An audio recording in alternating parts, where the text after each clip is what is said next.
गुलामी ये रसूल ने मौत भी कबूल है। पूरा मजमा जोर से कह दो सुभान अल्लाह। गुलामी ये रसूल में मौत भी कबूल है। गुलामी ये रसूल में मौत भी कबूल है। जो ना हो इश्क़ मुस्तफ़ा तो जिंदगी फजूल है। बहुत ही काबिल एहतराम बड़ी तादाद में, अब वक्त कम है इसलिए 20-20 खेल लेंगे, वक्त कम है। और मैं झारखंड, अमरावती, औरंगाबाद, मालेगांव से फिर आज फैसपुर से लंबा सफर करके आपको मेरी आवाज बता रही होगी। मैं पूरे महाराष्ट्र में घूम रहा हूं और मैंने तय कर लिया है कि नरेंद्र मोदी को वापस प्लेटफॉर्म पर ले जाऊं। अरे बोलो, नरेंद्र मोदी को वापस चाय बेचने पर मजबूर? बोलो बोलो, करेंगे? हाँ, अपने यहाँ के आमदार को वापस सूटकेस उठाने पर मजबूर? अरे समझे क्या रे भाई? अपने आमदार को वापस सूटकेस उठाने पर मजबूर करेंगे। चलो आओ, वक्त कम है इसलिए मैं डायरेक्ट कहता हूं कि देखो, कांग्रेस इस वक्त मैं बड़ी खुशी के साथ कह रहा हूं कि आपको याद होगा कि मुल्क आपको याद होगा कि जब मुल्क में जालिम गोरे अंग्रेज हुकूमत कर रहे थे और वो भी जुल्म कर रहे थे, अत्याचार कर रहे थे, नाइंसाफी कर रहे थे। और उस वक्त आपको ये भी याद होगा कि मुल्क से जालिम गोरे अंग्रेजों को भगाने के लिए हमारे दाढ़ी वालों ने, हमारे मस्जिद के इमामों ने, हमारे मदरसे में कुरान पढ़ाने वालों ने, हिंदुस्तान की तारीख, हिस्ट्री गवाह है कि दिल्ली के लाल किले से लेकर लाहौर और पाकिस्तान की सड़कों पर कोई झाड़ ऐसा बाकी नहीं था जहां पर उलमा की लाशें न लटकी हो। इतनी कुर्बानियां हमने इस मुल्क को बचाने के लिए दी है, हमारे उलमा ने दिया है। और इसीलिए आज हम ये कह रहे हैं भुसावल वालों कि हम सिर्फ महाराष्ट्र की बात नहीं कर रहे, हम सिर्फ भुसावल की बात नहीं कर रहे, हम मुल्क से जालिमों को, कातिलों को भगाने की बात कर रहे। हम ये कह रहे कि हमारे बाप दादा ने, ये जुमला सुनना, हम ये कह रहे कि हमारे बाप दादा ने मिलकर गोरे अंग्रेजों को भगाया था। अब इंशाअल्लाह हम सब हिंदू मुसलमान मिलकर काले अंग्रेजों को भगाएंगे। अरे बोलो, किसको भगाएंगे? जोर से मजा नहीं आया, किसको भगाएंगे? हाँ, अच्छा दादा, गोरे अंग्रेज भी वही काम करते थे। जब उन्होंने देख लिया कि हिंदुस्तान में राज करना है, कुर्सी को संभाल कर रखना है, तो गोरे अंग्रेज क्या करते थे? डिवाइड एंड रूल, हिंदू मुसलमानों को आपस में लड़ाओ और राज करो। ये गोरे अंग्रेजों का स्टाइल था कि लड़ाओ और राज करो। वो हिंदू मुसलमान को आपस में लड़वाते थे। वो नहीं चाहते थे कि कोई मुल्ला और कोई पंडित एक स्टेज पर नजर आए। वो गोरे अंग्रेज नहीं चाहते थे कि हिंदू मुसलमान एक हो जाए। उस वक्त भी हमारी तंजीम जमीयत उलमा और हमारे तमाम मुसलमान, हिंदू, महात्मा गांधी सबने मिलकर एक होकर गोरे अंग्रेजों को भगाया। गोरे अंग्रेज नीच हरकत करते थे हिंदू मुसलमान को आपस में लड़वाने की, और आज काले अंग्रेज भी वही नीच हरकत कर रहे हैं। आप देखो, अभी योगी आदित्यनाथ ने घटिया नारा लगाया। योगी आदित्यनाथ ने क्या नारा लगाया? बटोंगे। अरे बोलो, ये घटिया नारा मेरा नहीं है, घटिया आदमी का है। किसका है? घटिया नारा क्या लगाया कि बटोगे। तो कटोगे। विवेक ठाकरे साहब, मानवतकर साहब, मोहन साहब, साबिर भाई और सारे मेंबरान, सबके नाम मुझे मालूम नहीं है, लेकिन लिखे हुए हैं, मैं बोलूंगा। मैं आपसे कहता हूं, और भुसावल वालों, योगी कहता है बटोगे तो कटोगे, मोदी कहता है बटोगे तो कटोगे, लेकिन योगी को बता दो, मोदी को बता दो कि अब हम होशियार हो गए हैं, ना हम बटेंगे।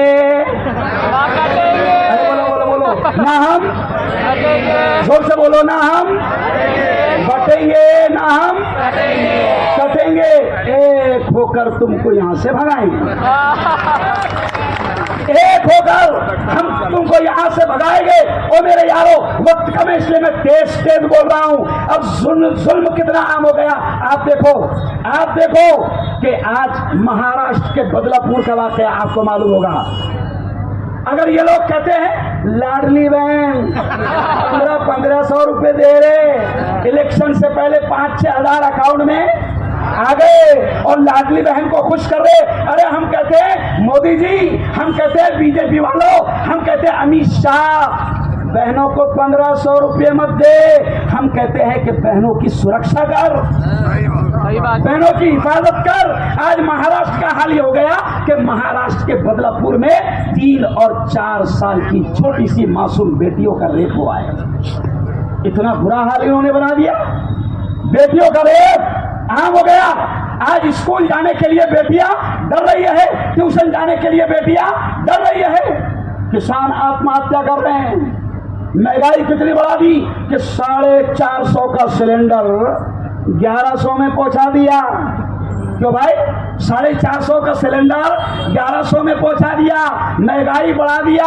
अच्छा कहते थे 2014 में नारा लगाते थे अच्छे दिन आएंगे, हम कहते वो हमारे बुरे दिन वापस दे दे। अच्छे दिन तेरे पास में रह और हमारे बुरे दिन, अरे बोलो, उन्होंने महंगाई बढ़ा दिया। अच्छा झूठा कितना है, झूठा कितना है, जरा हाथ उठाकर बताना भुसावल वालों, किसी के भी अकाउंट में 15 लाख आए क्या? नहीं आए क्या?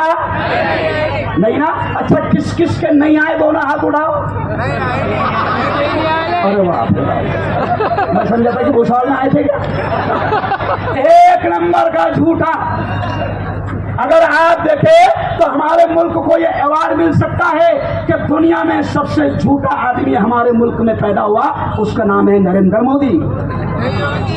ये वादे करते हैं, लेकिन सुनो एक बात, मैं बिल्कुल साफ तौर से कह रहा हूं कि अभी मैं महंगाई की बात नहीं करूंगा, मैं आपसे कोई और बात नहीं करूंगा, सिर्फ वक्त कम है। तो सर मैं इतना समझाना चाहूंगा कि हम आशिक रसूल हैं, हम नबी के गुलाम हैं।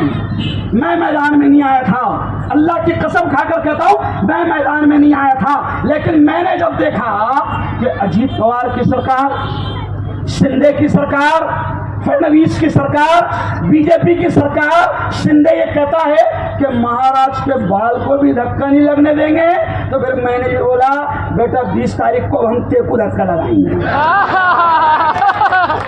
अरे हम ये कहते हैं, सुन, महाराज से हम कहते हैं कि महाराज तेरी औकात कौड़ी की नहीं है, तेरी औकात एक नाली के कीड़े की तरह है। मेरे नबी की शान बहुत ऊंची है। और सुना भुसावल वालों, हमारा मानना है कि अगर कोई चांद की तरफ मुंह करके थूकेगा तो थूक का आएगा, अरे बोलो ना।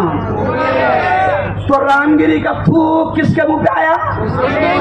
उसके मुंह पे आया। लेकिन अब सुना, जैसे करीम सलाह साहब ने इशारा किया कि ये दंगे कराना चाहते हैं, ये फसाद कराना चाहते हैं। अरे हम तो ये कहते हैं साहब बंटी दादा, हम तो ये कहते हैं कि हमारा धर्म किसी के अपमान करने की इजाजत नहीं देता। अरे मेरे नबी वो है, सुन ले रामगिरी महाराज, सुन ले शिंदे, सुन ले फडणवीस, सुन ले अजीत पवार। अरे मेरे नबी तो वो है जिन्होंने हमको ये सिखाया है कि तुम जमीन वालों पर रहम करो, आसमान वाला तुम पर रहम करे। अरे सुन रामगिरी, मेरे नबी वो है कि जिन्होंने हमको ये बताया कि अगर तुम्हारा पड़ोसी भूखा है, हमारे नबी ने क्या कहा? अगर तुम्हारा पड़ोसी भूखा है और अगर तुम सो जाओ घर में, उसका ख्याल न करो, तो खुदा तुम्हारी नमाज को तुम्हारे मुंह पर फेंक कर मार दे।